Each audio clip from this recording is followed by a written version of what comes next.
with colleague Colin Birge, who's the Senior Program Manager at Microsoft Education. And Colin, thanks so much again for joining us today. And perhaps tell us a little bit about the work you do first at Microsoft Education, and then tell us a little bit about anything you want to talk about, Microsoft Happily, related in education. Cool. happily appreciate that. My name is indeed Colin Birge. Thank you all for having me. I am part of Microsoft Education's worldwide engagement group. So my sole job actually is to come and listen to instructors, professors, students, staff, anybody in higher education, anywhere in the world actually, who, including, I'll say, any of the disciplines that are out there in any way that is engaged with online, which right now is pretty much everybody. It's a fascinating role, and it's one that's been especially fascinating this year because the pandemic caused so much upheaval and so much transformation. We had been talking with instructors for a long time about the notion of, what does transformation in the classroom look like? What are the drivers of transformation? What are things that instructors are most interested in? And we found, of course, that change is slow. Change is hard. Change is something that we all struggle with from time to time. And then the pandemic happened, and suddenly change became something that was imposed upon us rather than something that we necessarily chose. What I'm inspired by is how quickly everyone has been able to adapt to the new model. Listening to Christine talking about taking the studio model and adapting, thinking about what that looks like within an online space, thinking about the notion of the active and experiential learning activities from McCobb that Farhad mentioned. One of the things that we had been talking about with instructors for literally years was the notion of how can we help to enable and empower those active and experiential learning activities in something like an online environment. And that's one of the key things that we see as the value of things like Microsoft Teams, Microsoft OneNote, some of the tools that we provide, is that they're not intended to replace instruction, God knows, and they do not by themselves create a solution for education. What they're really about is that notion of supporting the pedagogy. And particularly as we are listening to the post-pandemic, I'll call it thinking and learning that we did after we went through that first emergency response phase in about March to June or so. Top recommendations that we were seeing were that notion of really being concrete and thoughtful about the strategies that we were using to, we as instructors, I will say, because I do some instruction too. What are the strategies that we are using to ensure that equity between online and offline pedagogy?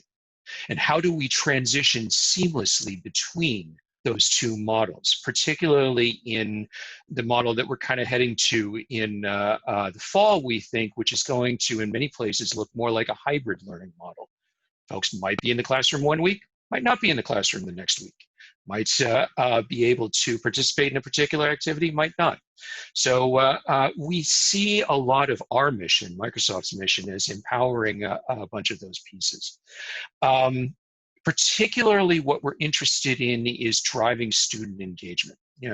Zoom is a great example, gets used a lot by universities all over. We're currently sitting on it right now. I think everybody is pretty well used to it. Zoom is a video conferencing tool, and they're very, very good at it. One of the things that we pride ourselves on with something like Microsoft Teams is that in an education space is that it's not just about video conferencing. Rather, it really is about the notion of how do we drive engagement? How do we drive collaboration? How do we allow students to create those small groups and be able to participate in those learning activities?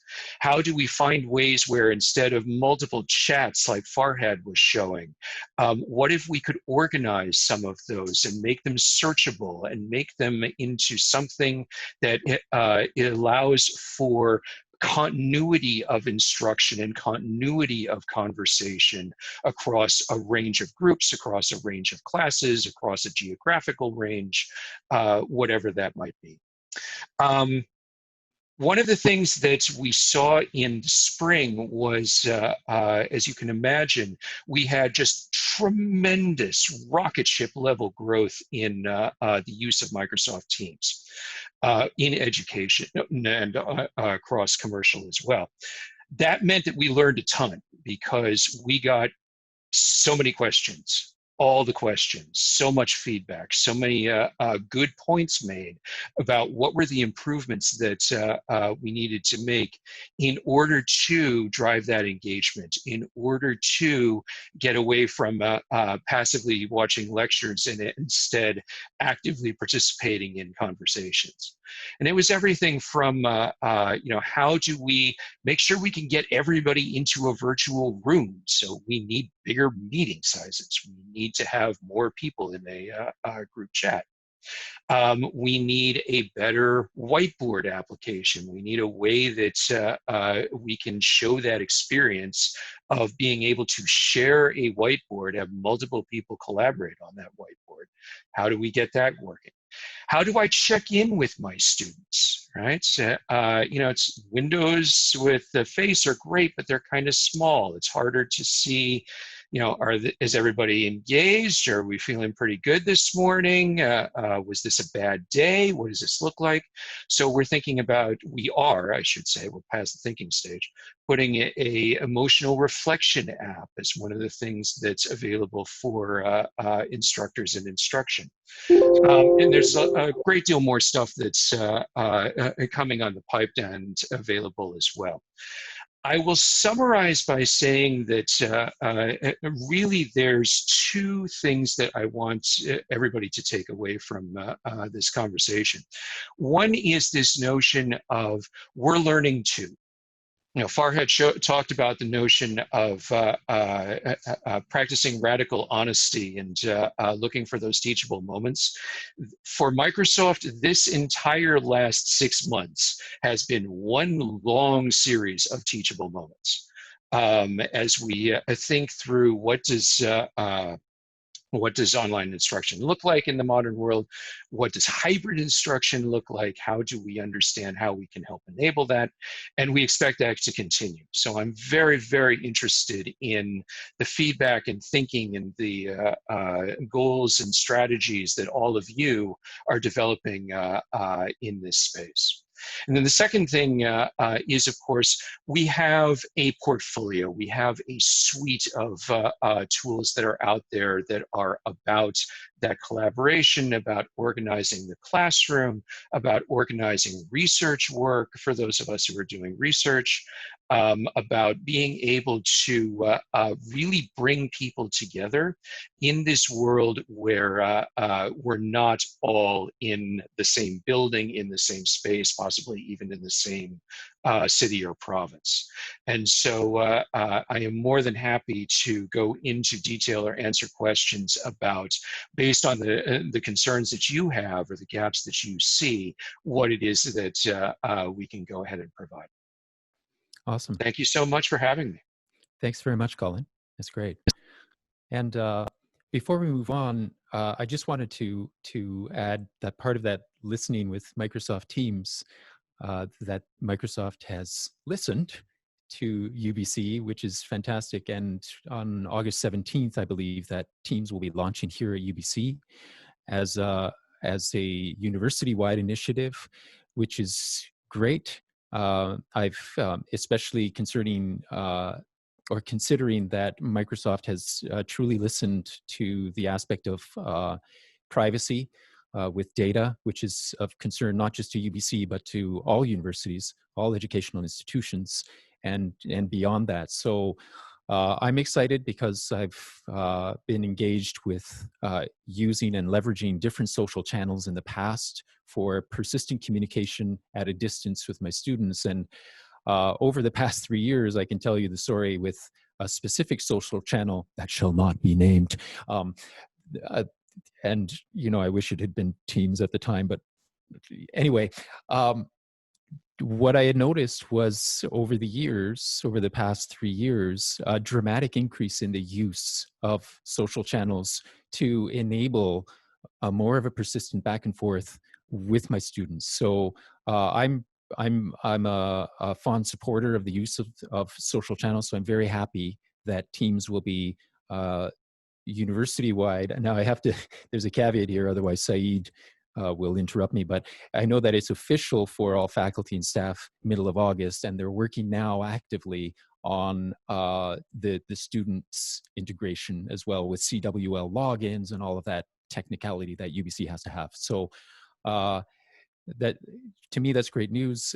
Colin, my only question, and I know this is a hard question, and so you don't have to answer, or you can just say, I don't know, Patrick. But it's that question about, okay, so what happens when a teacher, an educator, an instructor thinks of a feature, that, oh, I wish Teams had this as an example, like, oh my God, this. And I know there are some, right? There's the beautiful thing is that Teams is opened up to third-party plugins and APIs. So now I can use MindMeister within Teams, which is great because I was an early adopter of the mind mapping application, and I think it has a lot of use. I think Miro is slowly integrating. So is there a process you can talk about, Colin, briefly, as to, because I'm sure you get a lot of asks, how do you as a team decide which ones are prioritized, which ones move into a development stage? Is that a